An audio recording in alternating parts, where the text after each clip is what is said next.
Welcome back. You are watching MetroCasting on MetroCast Channel 10. You know, it isn't often that you use the words race and education in the same sentence, but maybe you should. One local school district did just that recently when they ran a Race to Education campaign. School fundraisers come in many forms, but most commonly around here anyway, they come in the shape of candy and cookie sales or some other item you may or may not need around your home. As the money raised goes to a good cause, your child's education and school, most manage to cough up a few bucks for the kids. Other popular fundraising events around the country include bake sales, dinner or banquets, auctions, and school carnivals. Some schools even have students collect soda can tabs or bonus school rewards coupons on boxes that are then returned for cash. Now, while fundraising is nothing new, there are some new ideas in fundraising beginning to take hold amongst school and parent organizations around the country. One revolves around the fight against childhood obesity, with kids, experts say, seemingly eating more and more of the wrong foods and not exercising except maybe to reach for the remotes or to turn on the Xbox or Wii. One local school took it upon themselves to initiate a different type of fundraiser that would also help combat childhood obesity.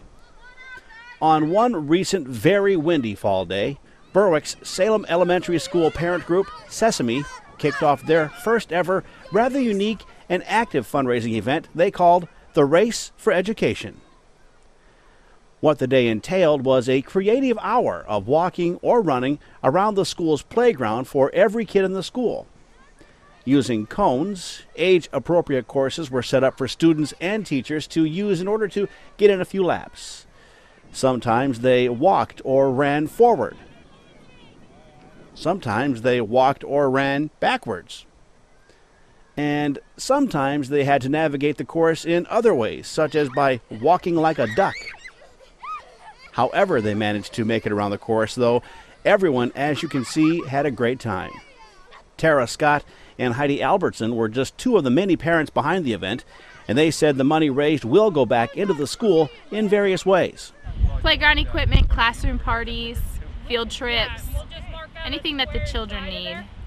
Is there anything in particular that the playground-wise that they're looking for? I don't think not right at this time. Just the little items like balls, hula hoops, jump ropes. Yeah. We purchase all that stuff Sidewalk so the kids don't have to bring any of that in too. Mm-hmm. Tara and Heidi say the Sesame Group wanted to start the Race for Education in order to eliminate the age-old fundraising practice of having kids go door to door to sell candy or other items in order to garner monies for those activities just mentioned. Get kids off the couch and have them get some physical fitness out of it too, and fun. Was there any concern about having to go door to door and sell candy and stuff like that? Is that another reason possibly? No, not really. We just we figured so many people are being bombarded with the everyday fundraisers that schools are doing, where this was different and unique, and that we could just kind of spread the word to something new. And the fact the event featured physical activity kind of helped steer organizers towards making the change. There is so many kids in Salem that, I mean, if you look at them and they go home, they sit, they don't do much, where even if it's just an hour of activity outside today, it's better than them going home sitting on the couch. As an incentive, the kids were told if they raised $8,000, their principal, Mr. Krupp, would camp out on school property this spring for at least 2 days. And that, as you can guess, was all the motivation they needed to get busy and to raise the cash.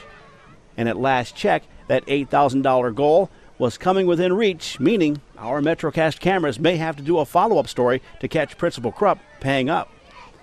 No matter what, though, the event was considered a success, and it is hoped more active fundraising events like this will begin popping up within the MetroCast viewing area as well as other locations around the country. Well, the kids certainly had a great time that particular day, as did we, and the parents involved as well. You can check out the Berwick Area School District's website for future events just like this and more. That will just about wrap it up for this episode of MetroCasting. Thanks so much for watching. I'm Doug Farley. We'll see you again after later. There's a breeze if you can't afford its membership fees. I said, life is a breeze.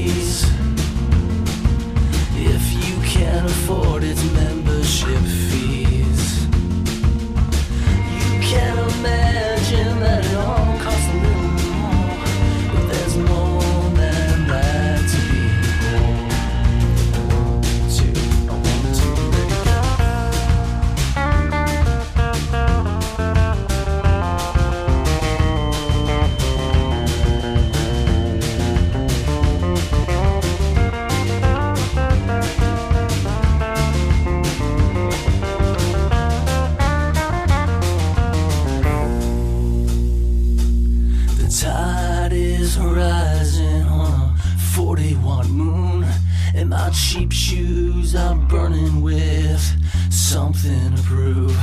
There's a number 2 pencil writing verses on my sheets, saying you can be